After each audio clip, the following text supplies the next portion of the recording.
नमस्कार। आज बात करेंगे एक बहुत ही पावरफुल साइंटिफिक मेथड की। मतलब रिसर्चर्स ये कैसे साबित करते हैं कि कोई एक चीज किसी दूसरी चीज की वजह से हो रही है। इसको समझने के लिए चलिए एक सवाल सोचते हैं। मान लीजिए एक स्कूल है और वो पढ़ाने का एक नया तरीका अपनाता है और क्या होता है, स्टूडेंट्स के नंबर बढ़ जाते हैं। तो सवाल ये है कि क्या ये वाकई उस नई टेक्निक की वजह से हुआ या फिर ये बस एक इत्तेफाक था। बस इसी बात को पक्के तौर पर जानना, यही तो असली चैलेंज है।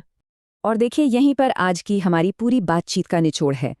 हमें ये साबित करना होता है कि एक चीज दूसरे की वजह है, सिर्फ एक इत्तेफाक नहीं।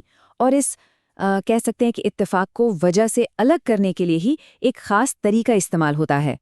तो चलिए अपने पहले हिस्से पर आते हैं, कारण और प्रभाव। देखते हैं कि इसे साइंटिफिक तरीके से कैसे साबित किया जाता है। देखिए, एक बात समझना बहुत बहुत ज़रूरी है कि कोरिलेशन मतलब दो चीज़ों का एक साथ होना, ये ज़रूरी नहीं कि वो कॉजेशन हो, यानी एक की वजह से दूसरा हो रहा हो। इसका एक क्लासिक एग्जाम्पल है, गर्मियों में आइसक्रीम की बिक्री भी बढ़ती है और डूबने की घटनाएं भी। तो क्या इसका मतलब ये हुआ कि आइसक्रीम खाने से कोई डूबता है? नहीं, बिल्कुल नहीं। असली वजह तो एक तीसरा फैक्टर है, गर्मी।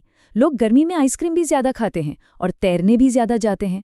ये जो छोटा सा फर्क है ना, यही साइंटिफिक रिसर्च की बुनियाद है। तो फिर सवाल ये उठता है कि हम कारण और प्रभाव की इस पहेली को सुलझाते कैसे हैं। जवाब है एक्सपेरिमेंटल रिसर्च से। चलिए अब इसको थोड़ा गहराई से समझते हैं।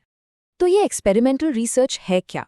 ये एक ऐसा सिस्टमैटिक तरीका है जिसमें कोई रिसर्चर जानबूझकर एक चीज को, जिसे हम वेरिएबल कहते हैं, बदलता है और फिर ये देखता है कि उस बदलाव का असर दूसरी चीजों पर क्या पड़ रहा है।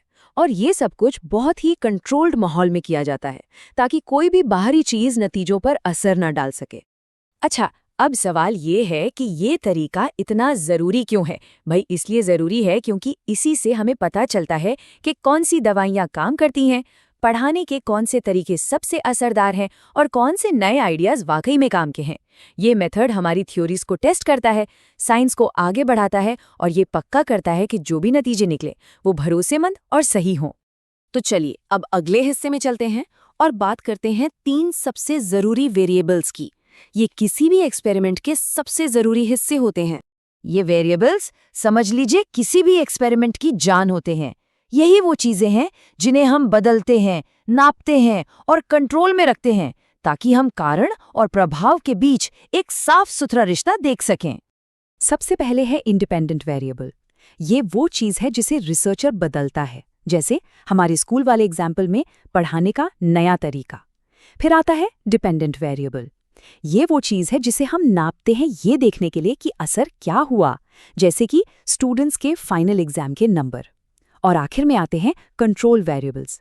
ये वो सारे फैक्टर्स हैं जिन्हें हम एक जैसा रखते हैं, जैसे स्टूडेंट्स की उम्र या उनका पिछला नॉलेज, ताकि ये पक्का हो सके कि जो भी असर दिख रहा है वो सिर्फ और सिर्फ हमारे इंडिपेंडेंट वेरिएबल की वजह से है। तो चलिए एक छोटा सा सवाल सोचते हैं। अगर कोई ये स्टडी कर रहा है कि खाद का पौधे की ग्रोथ पर क्या असर होता है, तो इसमें डिपेंडेंट वेरिएबल क्या होगा? मतलब नतीजे के तौर पर क्या नापा जाएगा? जरा सोचिए। हाँ बिल्कुल, पौधे की ग्रोथ। ठीक है, तो अब हम वेरिएबल्स को समझ गए हैं। अब देखते हैं कि ये एक्सपेरिमेंट्स आखिर किए कहाँ जाते हैं, क्योंकि यकीन मानिए जगह से बहुत फर्क पड़ता है। देखिए, 2 मेन जगह हैं, लैब और फील्ड, और दोनों में ज़मीन आसमान का फ़र्क है। लैब एक्सपेरिमेंट्स में हमारा कंट्रोल बहुत ज़्यादा होता है। इससे इंटरनल वैलिडिटी हाई रहती है। मतलब हमें पूरा यकीन होता है कि जो भी असर हुआ है वो हमारे ही वेरिएबल की वजह से है। लेकिन लैब का माहौल थोड़ा बनावटी हो सकता है। दूसरी तरफ है फील्ड एक्सपेरिमेंट्स, जो असली दुनिया में होते हैं, जैसे किसी स्कूल में। यहाँ एक्सटर्नल वैलिडिटी हाई होती है, मतलब नतीजों को असली दुनिया पर लागू करना आसान होता है। लेकिन यहाँ पर कंट्रोल रखना थोड़ा मुश्किल हो जाता है।